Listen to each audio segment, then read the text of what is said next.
CEO of the CEO of the United States Brain Injury Alliance. I am absolutely thrilled to be introducing Becky Wolfkiel, who is going to be doing our webinar today. Becky joined NASHIA. I'm going to butcher that, National Association of State Head Injury Administrators, in January of 2018. She brings over 15 years of experience in promoting policies that provide resources for individuals with brain injury and their families. In her role as executive director, Rebeccah is committed to representing the interests of state governments and supporting the unique and integral role they play within the service delivery system.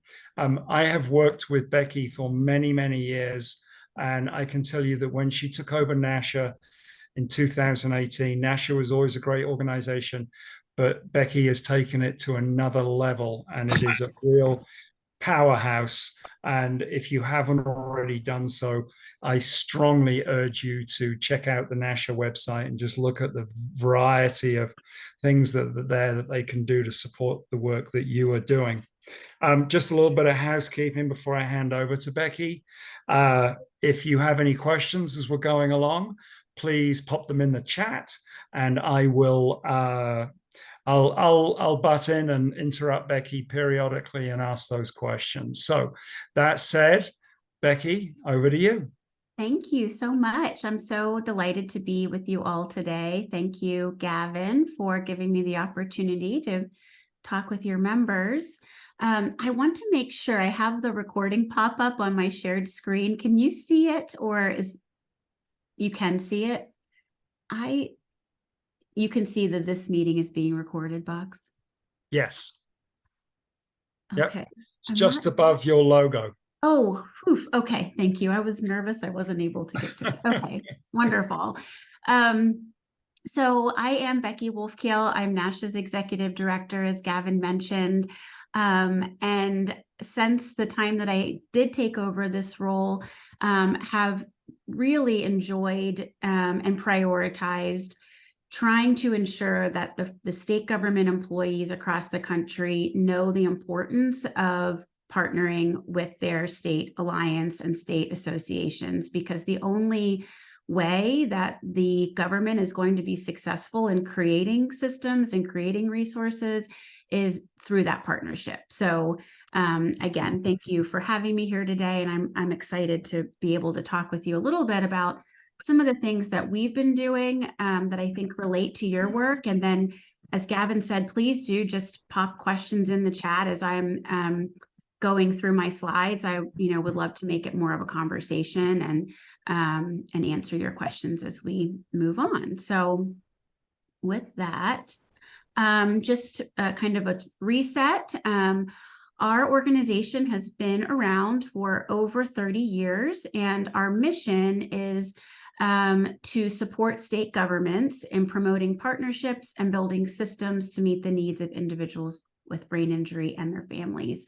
And again, my team and my board and myself know that that is impossible without the partnerships of your organizations throughout the country. So how do we support states? We do it through a variety of ways, and again, continuing to build on those ways as we learn about new gaps in the field that we're trying to address. But we do provide lots of free resources on our website based on trends of supporting people in different communities, in different systems and various populations. So as Gavin mentioned, I do encourage you to check out our website.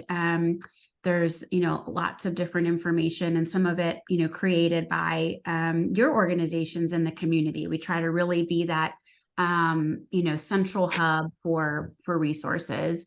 We do provide a lot of training and professional development for the community.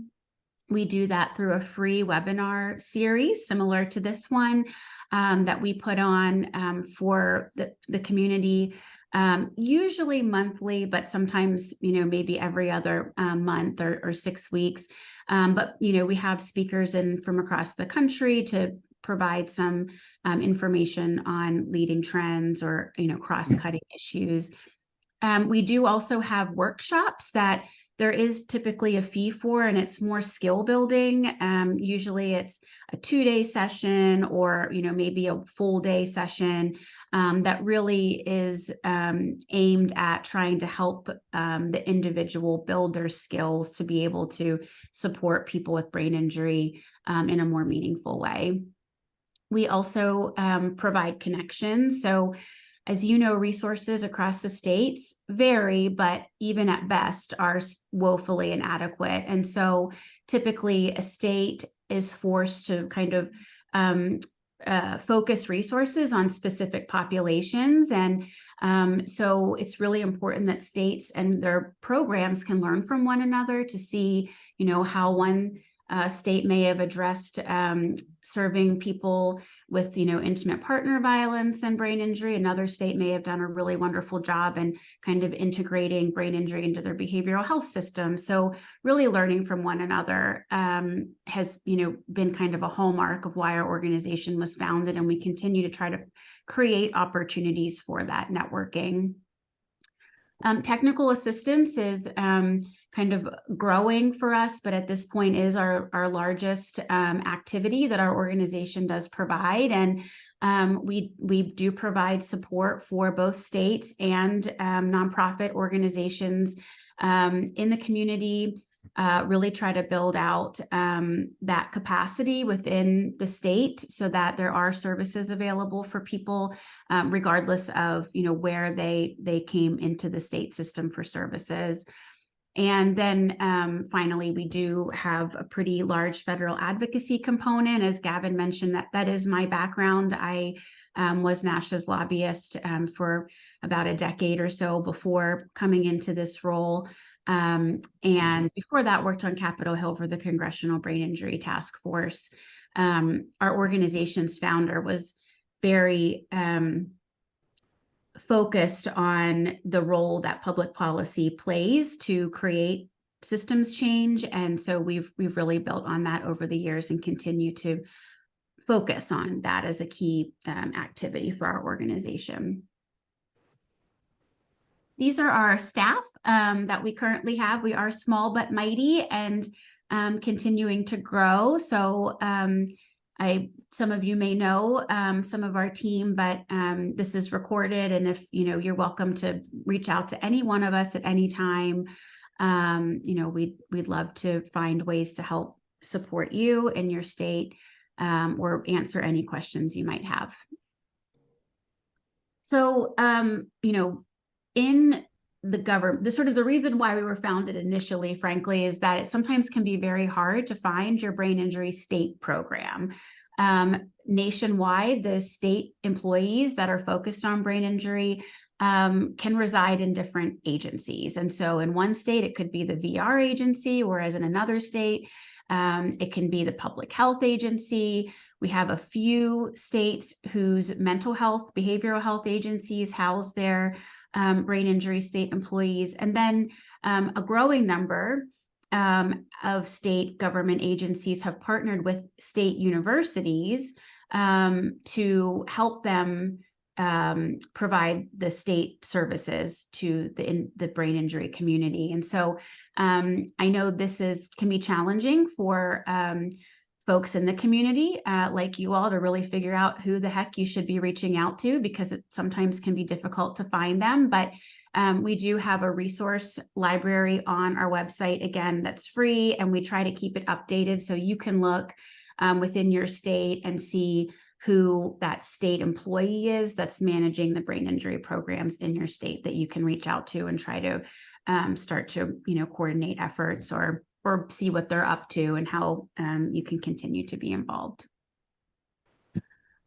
One of the things that I think I just sort of harp on all the time is the importance of partnerships. And that is truly because, we understand that the alliance groups, the community groups, the state groups, we're not going to be successful if we're working independently.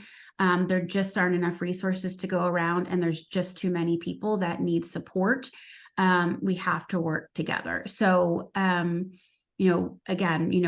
we truly believe that this partnership between the state government program, the USBIA affiliate, and the community partners is essential to be able to provide the services needed to people with brain injury.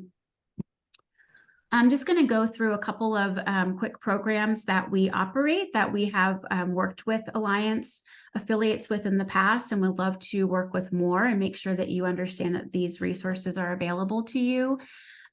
We do have a Leading Practices Academy. So this is we're in our 4th year. We're starting our 4th year of this program. And it is a capacity building, year-long intensive technical assistance program that is intended to bring together the brain injury community in a state with another community that is serving significant numbers of people living with brain injury. So we have our Leading Practices Academy on the criminal legal system. That used to be criminal and juvenile justice. If you were familiar with it, we are transitioning the name to the criminal legal system. And so we have year 4 beginning in 2024, which we're very excited about. And it really does, it gives, I think we've heard, it gives the brain injury advocates a little bit of credibility to go to their, law enforcement community or their corrections community, child welfare, other law enforcement or, justice related communities that feel very busy, as we all do. And, they want to support people with brain injury, but they don't know how to do it. And they feel like they have a million other things going on. So being able to kind of come with this formal offering of coming together, joining this program for a year, setting out some goals, and then working towards those goals over the year, we feel has been a really wonderful model. And we have seen infrastructure beginning to grow in various states based on their participation in these Leading Practices Academies. Some states join for multiple years, some states join for a year, maybe 2, and feel like they have, some good foundation set and they're, ready to move on. We also have a Leading Practices Academy on behavioral health and brain injury, and those start mid-year and end mid-year. So we're in our 2nd year of that particular effort. And again, states and alliances, other community members are welcome to join. And we really do work with whomever the applicant is that would like to pull together a cohort to help ensure that the appropriate folks in the state are at the table. I mentioned our workshops, I think, already, but we do have an upcoming free workshop on intimate partner violence, a panel discussion, as well as a trauma-informed meditation, breathwork, and psychoeducation workshop later on this month that we're hosting in partnership with Love Your Brain. And then, of course, we have our annual conference, which we're so grateful that many of your members and affiliates attend each year. Our next conference will be in Eugene, Oregon from September 17th to 19th, 2024. And at our last 2 annual events, USBIA has hosted an affiliates meeting, which, we're very proud of, and we love the opportunity to allow the affiliates to get together and talk without the states around and without, other partners around, and identify some areas to continue to work on throughout the year. Another new program that we're very proud of is our online brain injury screening and support system. This is a program that is a subscription-based system, but it partners together the OSU TBI ID and the Colorado Brain Injury Symptoms Questionnaire, and puts it all on an online platform that states can offer to communities within the state to allow someone to take a self evaluation, a self-screening, kind of under the supervision of the provider, but it really is intended to be a self-screen. And if the person identifies as positive for having a lifetime history of brain injury, they then move on to the symptoms questionnaire. And based on those results, will then receive personalized tip sheets that help them address some of the challenges that they may be facing as a result of their brain injury. The other piece that's important to this is that the provider who is supervising this individual, it could be in the behavioral health system, it could be in the criminal legal system. We've seen states, do this within psychiatric hospitals and the VR system. They may not be completely comfortable serving someone with a brain injury. And so they also get these tip sheets to help them better serve the person that just took the screening. And, another kind of important aspect of this is that whoever the subscriber is, and we do have an advocacy organization who's looking to subscribe. We have independent living centers, and then we also have state systems. They get to determine what the resources are that this individual and the provider also get, so that, they get the tip sheets, but then they also have some ideas of where they could seek additional resources. And then finally, on kind of the back end, we're collecting data. And so we'll collect data on demographic data on, the person that's being screened, what setting they're being screened through, what type of resources they've received in the past. And we can then use this to compare state to state and really build out a national data set. Additionally, we've seen states that are intending to use this for advocacy purposes within the state. And in Maine, I'll use as an example in particular, they are going to use this data. We're going to help them develop fact sheets specific to the data collected that then their advisory council can take to their state legislature and advocate for more funding. So there's a variety of ways, that this system can be used. We're also seeing a need for it in the aging settings as well. So if you're interested in learning more information about that, or you want to, encourage your states to purchase a subscription, if that, is not within your budget, please do that. I'm happy to provide you with any information that would be helpful or just interesting for you to learn more about it. So I wanted to take some time and talk about public policy because, this is one of the areas that historically NASHIA and USBIA have partnered together and will continue to do so. And so I thought I would just take a few moments to think about and kind of present to you how we think about developing policy priorities and some of the things that we're focused on right now. So, this is kind of a slide that I use when speaking to new audiences who may not fully understand the importance of policy. I'm sure that's not really relevant to you all, but I get a lot, from our members even, that they don't really understand why we would spend significant resources and time focusing on policy when, particularly when you're watching the news, it can just feel a little intimidating and a little, sort of disconcerting that, my voice isn't going to make a difference. What can I do? Even what can my national organization do? There are so many national organizations. And so, I think it's just good to remember all of the things that policy influences. And, without policy, we wouldn't be able to support funding for our programs, both at the state and federal levels. And even, kind of outside of that big funding level, it's also sort of eligibility. Policy influences who's eligible for those funding, even if it's a large amount of funding or a little amount. There has to be guidelines around who can access those resources. Within both state and federal governments, those federal and state programs operate based on whatever their goals are. And so helping influence those programs to set their goals in a way that's consistent with your goals can be really important.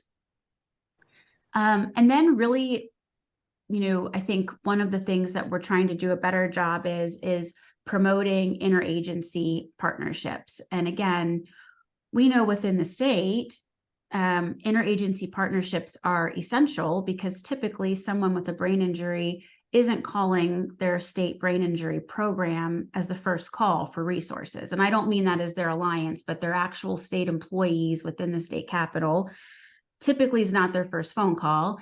Maybe one, because they don't even know how to find them, but two, people seek resources in crisis typically. So they may have behavioral health crisis or, workforce needs.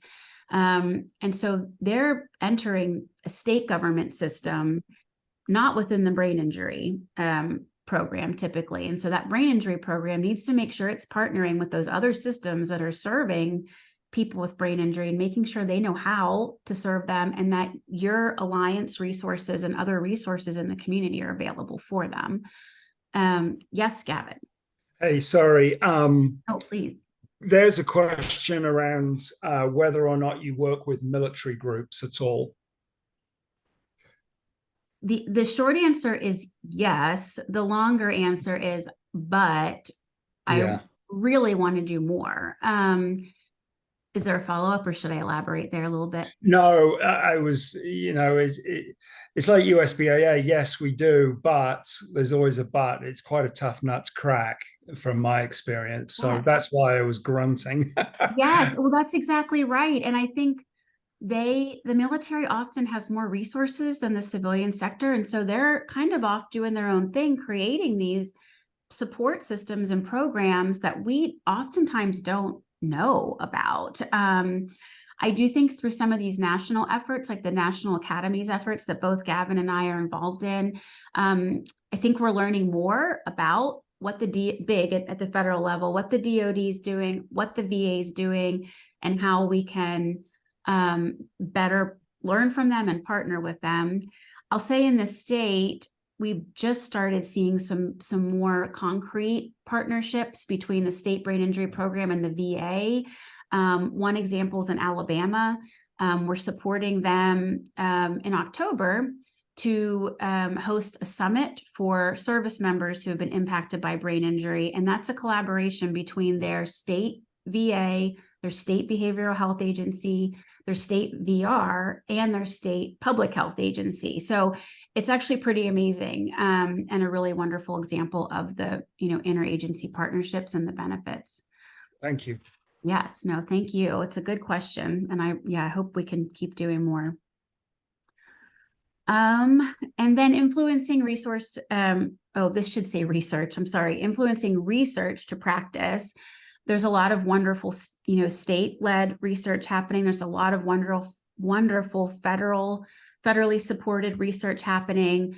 But if it doesn't get implemented, if it doesn't get, funneled down to the folks that are serving people, then it frankly doesn't really matter. And so I think, focusing policy efforts on requiring or encouraging these dissemination and implementation efforts are associated with research is really important.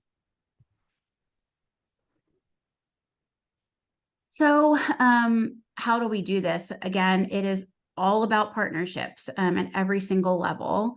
So the National Brain Injury Associations, which include USBIA, NASHIA, and the Brain Injury Association of America, we all collaborate very regularly and try to ensure that we're coordinated on messaging, particularly when it comes to kind of the big priorities like funding each year and the TBI Act reauthorization.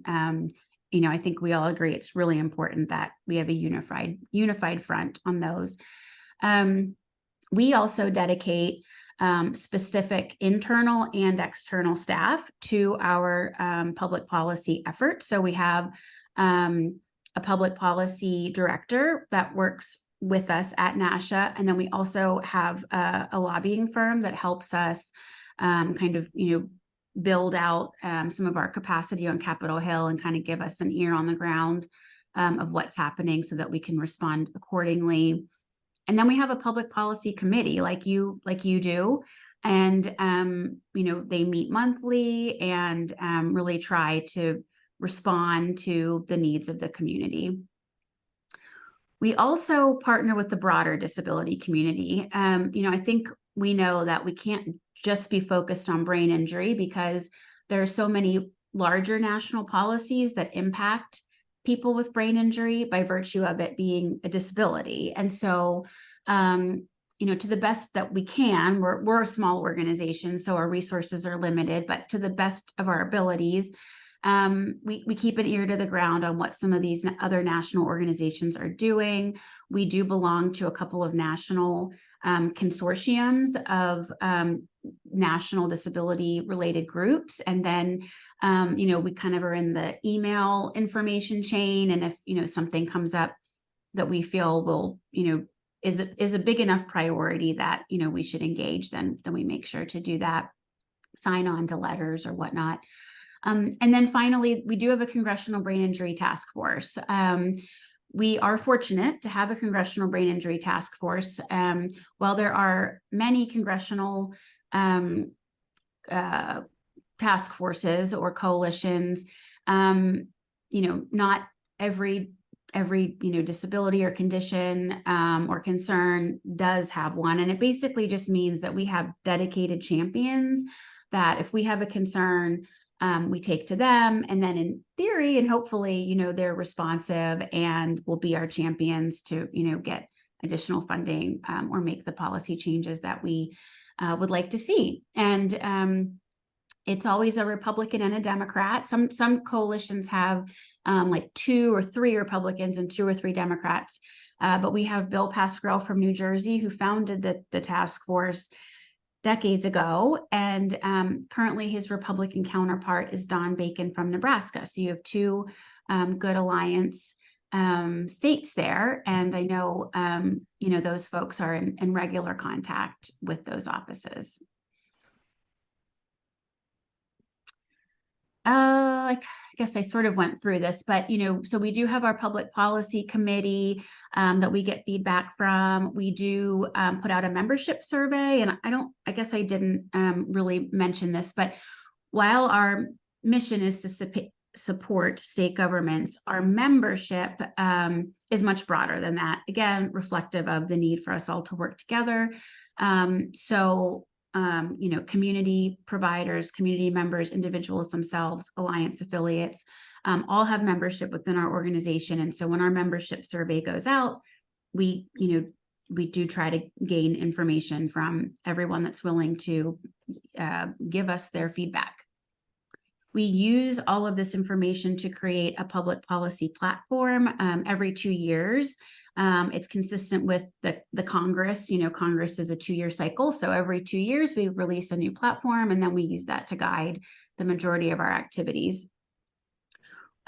We have started special interest groups within our membership, kind of to reflect the need for a space for people within the community to really come together and focus on specific areas that they're working on and share their best practices. And so to date, we have one special interest group. It's actually something new that we launched. We still only have one, but hopefully by next year we'll have 1 or 2 more. But our current special interest group is focused on children's brain injury, pediatric brain injury, and they do have a policy subcommittee. So of course we take recommendations from them and incorporate that into our policy platform. And then I mentioned we really do make sure we have staff focused on policy throughout, so that it's kind of incorporated into all of the programs and things that we're doing throughout the year.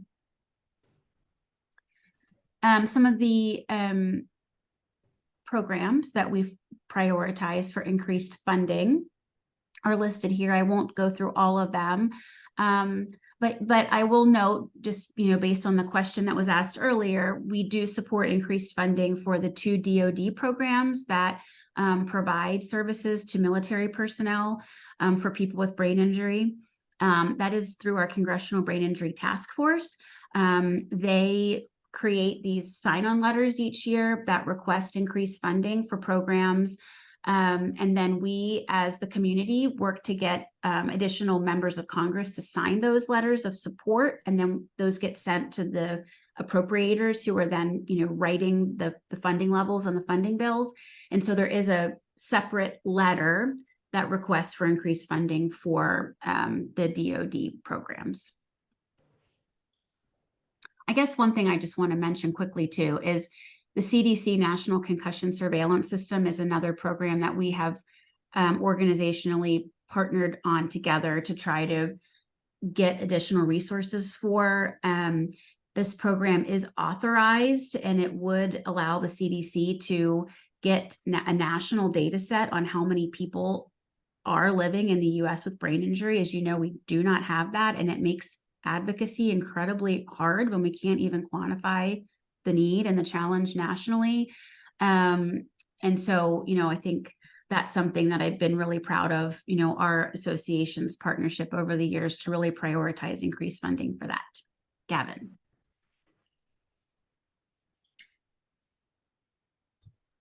And I was muted. Sorry. You have ACL, CDC, and DoD listed up there.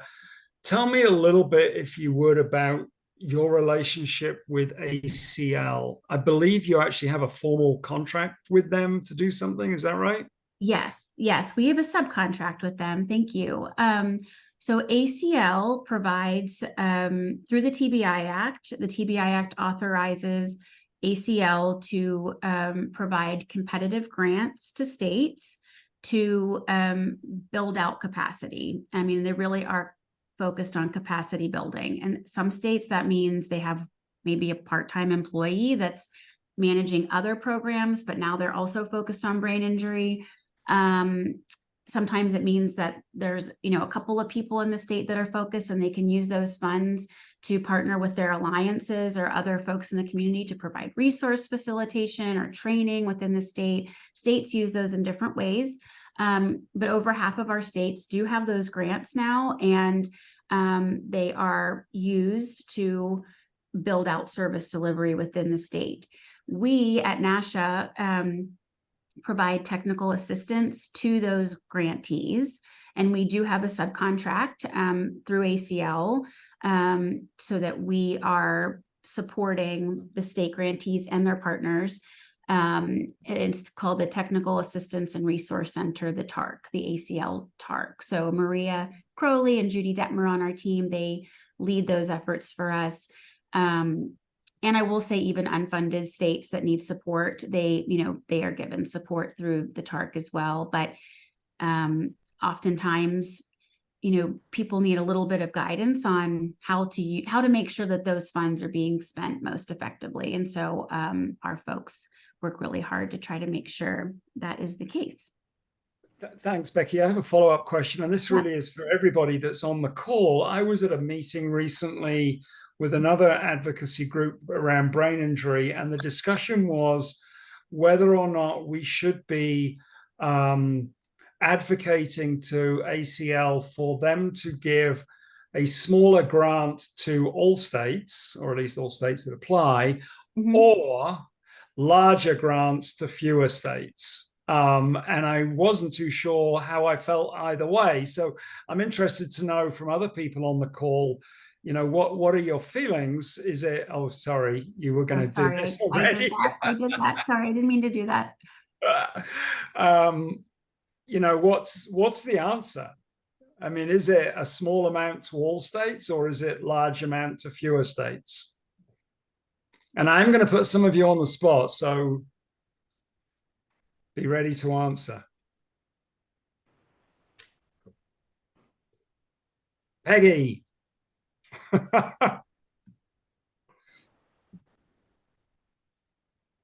You there, Peggy?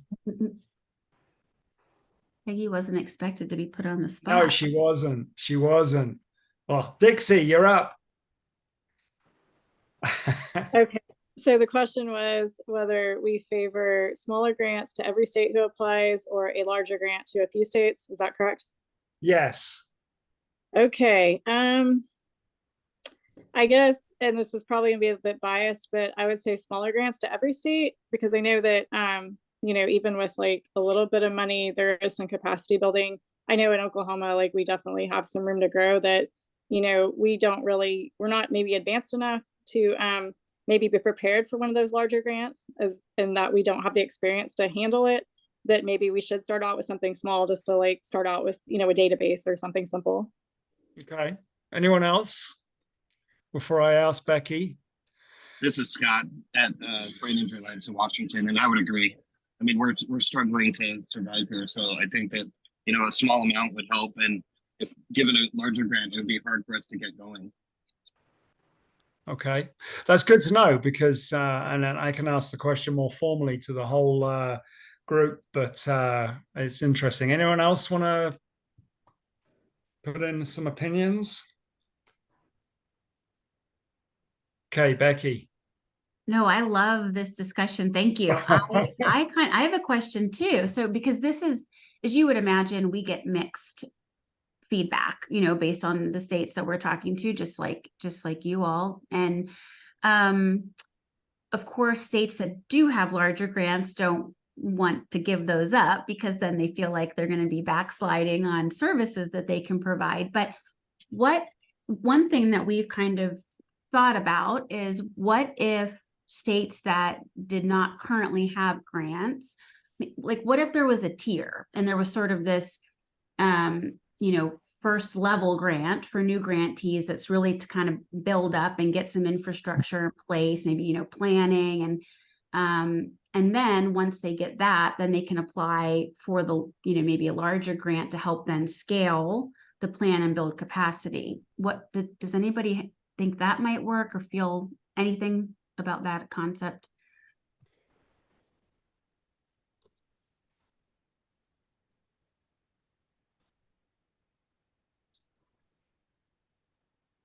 I don't know that I have an opinion on that, Becky. I need some more time to sort of mull that out. The thing that I mean, I actually don't like the fact we even have to have this conversation. I mean, the TBI Act is something that really appropriates such a small amount of money to TBI. We shouldn't be having this conversation, and so I tend to focus a little bit more on actually boosting the amount of money that is available in the first place. So we have all states with a big grant. And I know that's perfect world, and we kind of get what we can get each year. But what it does speak to is the importance for organizations like NASHIA, USBIA, and BIAA to come together when it comes to really advocating for that, the amount of money that we want to be appropriated through the TBI Act. So I'll get off my soapbox now, Becky, because I didn't answer your question very well. Oh, that's all right. Dixie, I see you thinking. Do you have any thoughts? Yeah, I like the idea about the tiered grant system, because I think that there's a real concern that if you just throw money at, at a level where that state may not be experienced as far as like, the staffing, and just to be perfectly honest, aren't experienced managing that amount of money, that it might be wasted. And they might actually use that money for, an open and shut project, but then not actually build capacity in perpetuity that it's going to last beyond the grant. And then when the money runs out, those staff might be let go, and they may not, continue on with that project. I know in the past, before I was involved with BIA, I was kind of told historically our state had an issue with that they basically lost their funding, because after they ran through their ACL grant, there really wasn't anything that was left that was going to maintain beyond that. And so I'm not for government waste. I understand Gavin's idea about, trying to ask for as much money as possible, but I can tell you that there's states that they're not really set up to handle it. They kind of need baby steps. In my experience, my day job, I work with grants as a scientist, and, you don't necessarily go out and ask for an R01. When you're starting out as a junior researcher, you start with training grants and smaller grants that you can kind of build on, and then you can demonstrate, we showed that we were responsible with a smaller amount. Now we're ready to step up to something larger. We have data to support that. Yeah, really good point. Terry raised her hand. So, hi. Formerly, a year or so ago, I lived in Maryland. I'm the past president of the Brain Injury Association of Maryland. Oh, I wonderful. now live in Idaho. I now am on the board of the Brain Injury Alliance in Idaho. So I come from two different organizations, two different populations. And so my question about the grants is, what criteria do they use to award the grants? Do they actually look at populations? Because I moved from the Maryland suburbs of Washington, D.C., where we have millions of people, to Idaho, where the whole state has less than 1 million people. So how are the grants awarded? Is there a criteria for population or whatever? So, I'm new to this conversation. So from this vantage point. Yes, no, and yes, I mean, that really is a whole culture shift. You changed it up for sure. But there is no there's no population, criteria taken into consideration. I think usually they'll do that if there's enough funding for every state, and then they determine the level of funding based on population. But because there's not enough funding for even every state to get a grant, and the grants are about $200,000. The states apply, respond to an RFP, and then ACL determines who responded to the RFP in the most appropriate manner based on their calculations. And as you know, Idaho does have a grant, as does Maryland. And final thing from me, I do take Dixie's point, and that was always the challenge, is the sustainability. Yeah. Those bigger grants, especially, you can be getting several $100,000 and then suddenly it goes away. And now it's on the organization to find it. So I do have some real sympathy with that issue as well. All right, Becky. Okay, Sorry. well, thank you. I appreciate that discussion very much. And if you have additional thoughts, let's keep thinking through this, because as Gavin knows, now's the time. We're really trying to figure out what we should be recommending for the next TBI Act reauthorization. Oops, am I going the wrong way here? Okay, so just some quick kind of examples outside of funding of things that, happened and that we've been working on, again, in collaboration with our partners related to brain injury here in Washington, D.C. and Congress. So recently, the TBI and PTSD Law Enforcement Training Act was signed into law. That's something that we we're very supportive of. It actually stemmed with support from USBIA and really pulling together this cohort of states and programs that were already working within the law enforcement community to help train them on how to better support people with brain injury. And so the ideas behind it stemmed from, these stakeholder meetings that USBIA was really integral in helping to coordinate many years ago, maybe 5 years ago, not many, but so that actually allows CDC now to do some research on the prevalence of brain injury within the law enforcement community themselves, but also it has now influenced DOJ to take brain injury into consideration when they're putting out law enforcement training grants. We've already seen 2 grants they've released that say that the funds can be used for training for brain injury, which is amazing. And they're also working to find ways to integrate brain injury into the law enforcement CIT, crisis intervention training. So we feel like those are really positive steps. One other thing that started last year, there was legislation, the Protecting Survivors from TBI Act, which is related to intimate partner violence survivors. And while this bill did not pass, the champion, Senator Cortez Masto, was able to get funding for it in an appropriations bill. So now CDC has started to collect data. What they've done is there's a national survey that goes out related to intimate partner violence to get national statistics. They've added a brain injury question on it. So we will soon be able to start having some national data around this incidence of brain injury as a result of intimate partner violence, which is really exciting.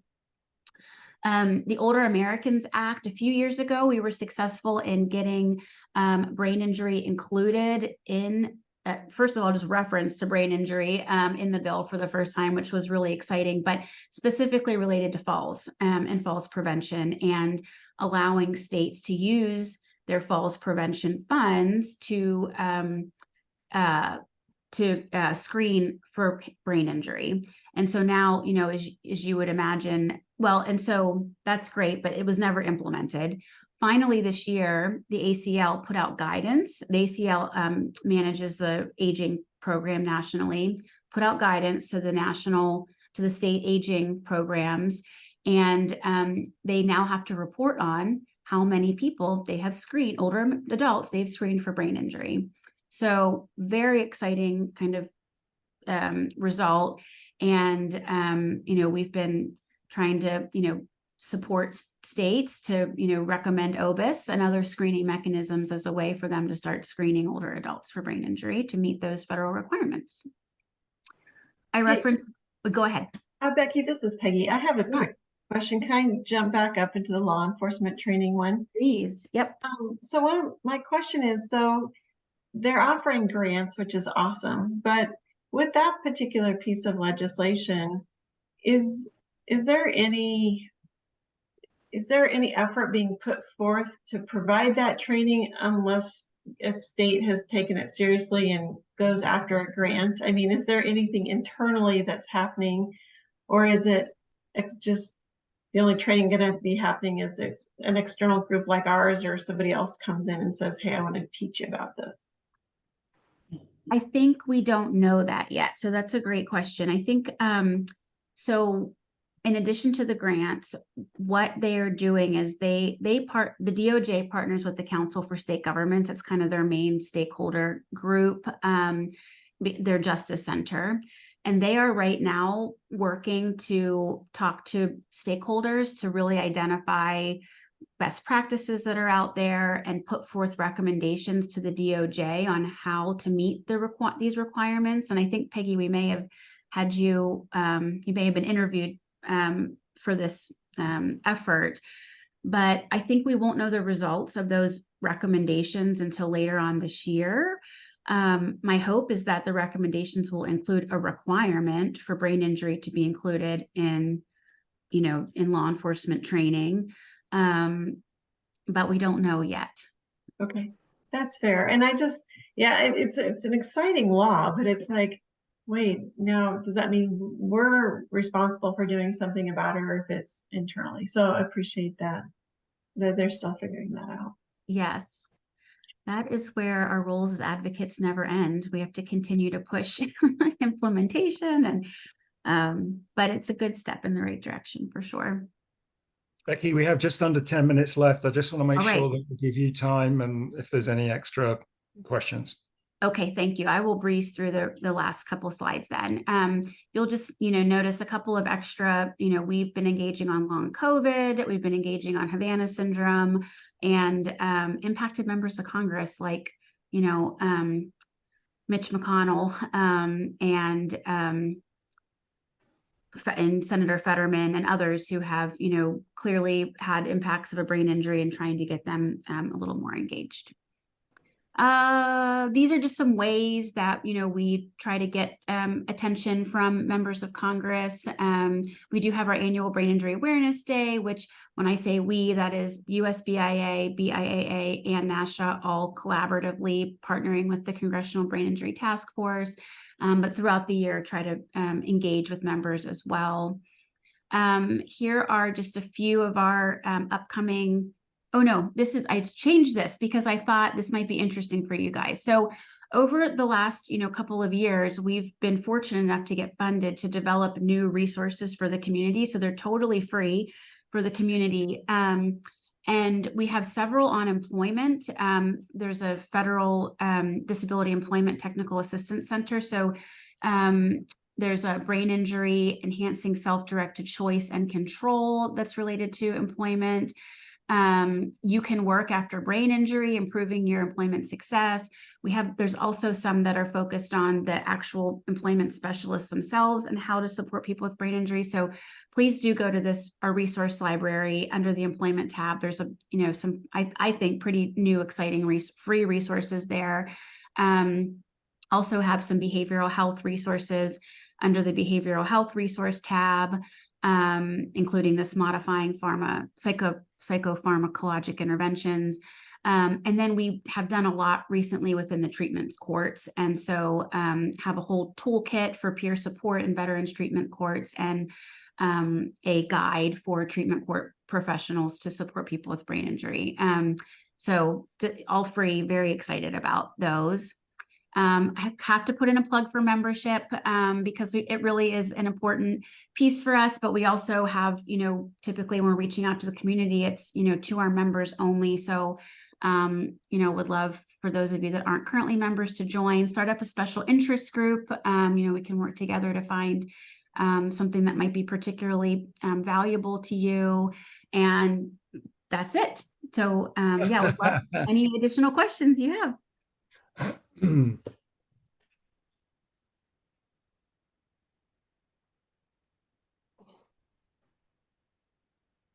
Becky, I don't have an additional question. I just want to say that I attended the recent SOS conference in Minneapolis, and in the USBIA sort of debrief afterwards, we were all very complimentary. So please thank you and your staff for doing such a great job. And if anybody on this call is looking for a truly collaborative and interesting conference, I highly recommend the NASHIA conference next year, which is going to be where? In Eugene, Oregon. Oh, beautiful part of the world. So yes. Absolutely. So highly, highly recommended.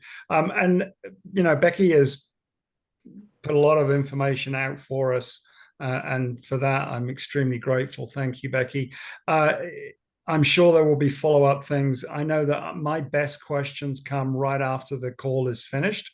So if that's the case, I'm assuming you're okay with people shooting you emails. Please do check out the website. I encourage you to join NASHIA. Like I said, this is a powerhouse organization, and the depth of what they offer, whether you're a government worker or not, is really impressive.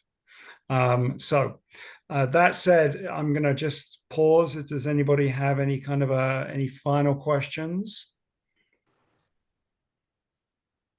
Okay, Becky, you rock. Thank you so much. This will be on the USBIA website at some point in the future. But I think we can go about our days. Becky, thank you. Thank you. I really enjoyed being with you all today. I appreciate our partnership very much, Gavin. Very much.